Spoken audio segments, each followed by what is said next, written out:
Like it looked like his like he had been in an ambush. His shit turned black. His blood was black. Yeah.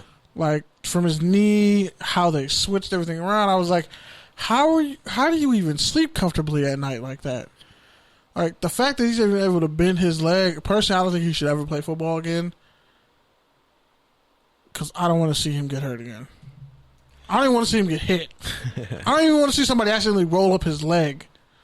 Like, as someone who's had a severe leg injury in football, you just don't want to see that twice. Because then it makes you regret everything before. Yeah. But hopefully it works out for him. He can become a head coach maybe, or like a graduate assistant at Utah or something. Next up, we got Emmanuel Sanders. For those of you who remember, last year, him and Antonio Brown got into a little social media beef, despite, essentially coming up together with the Steelers. But today, on Speak for Yourself, Sanders said, quote, he should have an opportunity to be back in the league with the right team when asked if Antonio Brown should come back. So do you got a take or a tangent on Sanders advocating for his former teammate Brown? That's cool. I think he was always an advocate for him. It's just Antonio Brown's blew both his feet off. When you shoot both your feet off, I can't walk for you, bro. Like, it's one of those situations, and no one's gonna touch Antonio Brown because he's toxic. It's like he would fit in perfectly in the T.O. Randy Moss era. And he'd have time to rehabilitate himself. But that don't fly in this era because no one cares about prima donna receivers anymore. They care about quarterbacks and a great defense or great offense. Like, if you're a great running back, you can be sacrificed. If you're a great receiver, you can be sacrificed. If you're a great individual, you can be sacrificed. But if it's a great defense, or a great offense, then that's different. But yeah, so. All right, next up, the Rams this week, according to The Athletic, have requested another $500 million from the league in financing for the SoFi Stadium.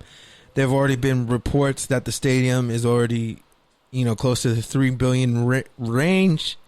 In January, there were reports that it was closer to $5 billion range, but the initial estimated cost was about $2.6 billion in 2016. Obviously in Los Angeles, things come at a premium, but I think overall they talked about just the overall development, everything besides the stadium, all the retail and condos and things going up and infrastructure. It's supposed to be like a $7 billion project. So overall, just you got to take our attention on the Rams getting another $500 billion to finance, and also I think they doubled the term on their loan, so they kind of like refinanced essentially. With your broke ass. Todd Gurley said, "Run me my money by June 1st. I don't care. I don't care if you owe God money. You owe me money first. So run me my bread." He didn't say that in particular. But run me my money. I'll just say this. July 25th and 26th, those first Taylor Swift concerts at SoFi are coming up real quick. So, do you think there's going to be concerts? That's funny. That's what I'm saying. But either way. Taylor Swift mad. Either way, that schedule's coming up quick. So. Oh, damn. It's got to get done soon. It ain't gonna be done because we're in the house till at least August. Everybody said it's gonna be July. Fam, it's May. June, July, August. He said another 3 months. Not including May. So, yeah. Today, the NFL sent a memo to team presidents and top officials emphasizing the facilities remain closed and there's no set date for reopening. Now in Arizona and Florida, the governors have said that they are green-lighting professional sports in their state.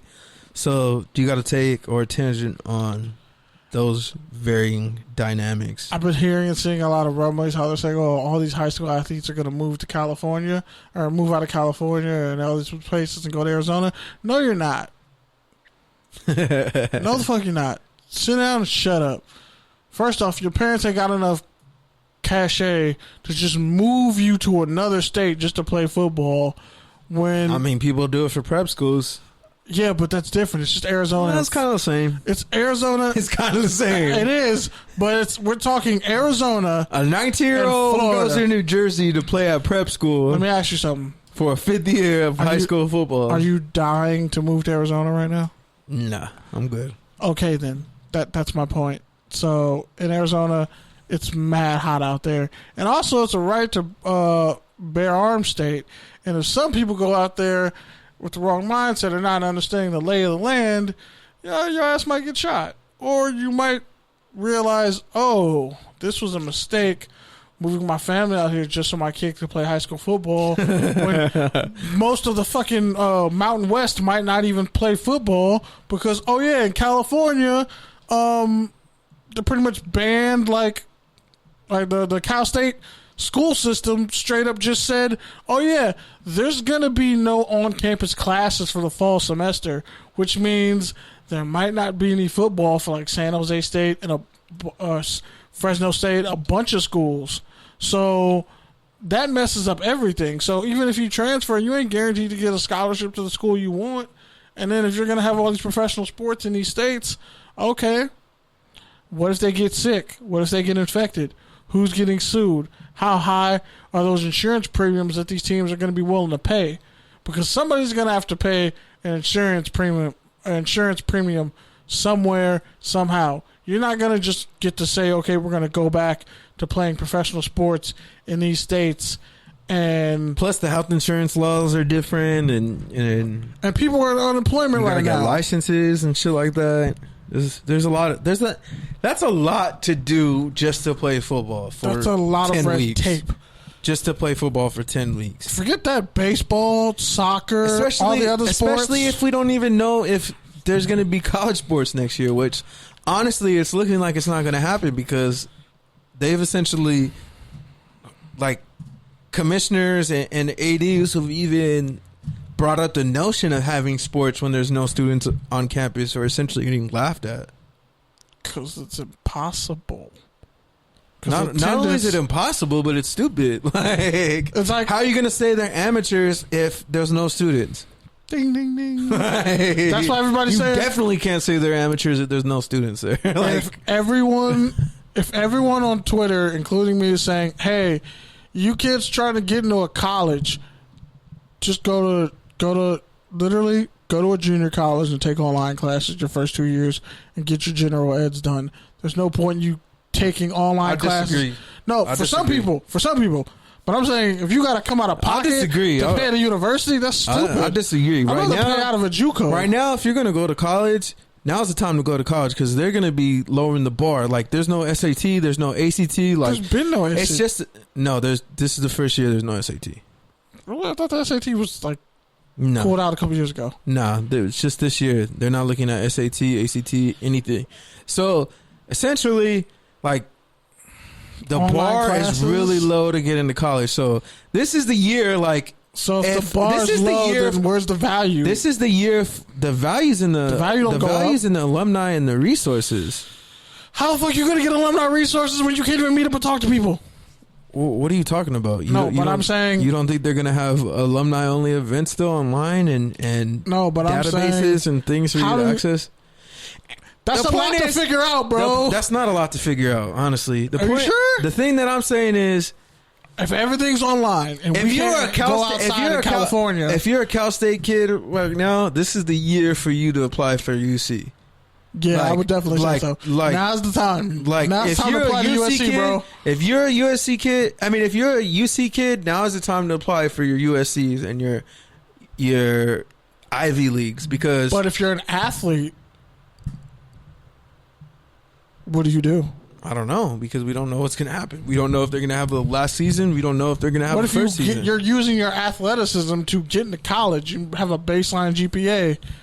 versus somebody who's not the best athlete and has a great GPA. I'm just saying, in general, right now, if you're going to make the investment in college, like, shoot for the sky. This is the year you shoot for the sky. Like, what about people? Maybe in normal years, like you're saying, like I don't disagree with what you're saying in a normal setting, but you know, now's the time. Like, people, they're going to be begging people to go to school. Like, they're going to be begging people to go to universities. But here's my issue, because I'm not going to say this person's name on the air, but it was tweeted out. Somebody at our school was like, I'm finding out, because she's like a teacher, but she's an adjunct professor. She's like, I found out that the Cal State school system isn't having fall classes for this year. Like, there'll be no on-campus classes. I found this out on Twitter. Why didn't my job tell me this? See, like, it may be easy peasy walk in the park for students, but teachers are getting kind of fucked. And adjunct professors. Adjunct professors stay getting fucked. I don't really agree with that. What does it matter? Like, what does it matter? Okay, you're going to work from home. Like, does that matter that you got told that an hour later from your job or the work? Like, that, I just don't buy that. There's no Twitter threads, bro. Like, I just don't buy that. I just don't buy that whole, I want to hear from my job before I hear from the media. Like, shut the fuck up. What does it matter? Like, bro, what does it matter? I'm not taking a side. I'm just like, this is a viewpoint that I've seen. I've seen long ass Twitter threads, and I'm just wondering, is this going to be a problem? Who cares? If anything, you don't know that. Like, I especially hate when people play that, just because if anything, you don't know if that announcement was going to come without that report getting leaked beforehand. True. So to say, oh, in hindsight, oh, I wish my employer would have told me first. Like, you don't even know if that message is going to come. Now, here's another thing I want to consider with all this, and this kind of goes back to this. All right, I got like 30 things I want to get for through. Real? Because I wanted to like really go on about this. Like, this is a really good topic. I got like 30 things. We're going to put a pin in this one, but okay. Because what about all those kids who want to get jobs on campus and need financial aid to work and want to live in the dorms? That'll be interesting. They're losing so much money on those dorms. Ooh. Well, I think at some point you have to let kids live in them. You either have to let kids live in them, or you're going to have to let homeless people live in them. Which will be some of those students. I know some homeless students. A guy but yeah, I mean, at some point, like, it's state property, so you got to do something with it. And you can be 6 feet apart in your room, like. You should be housing college students right now. But I think the issue is them using internet resources. The issue is like the traditional dorms with like the shared bathrooms and stuff like that. Oh yeah, that shit is stupid. But they're even talking about like you won't be able to share a room.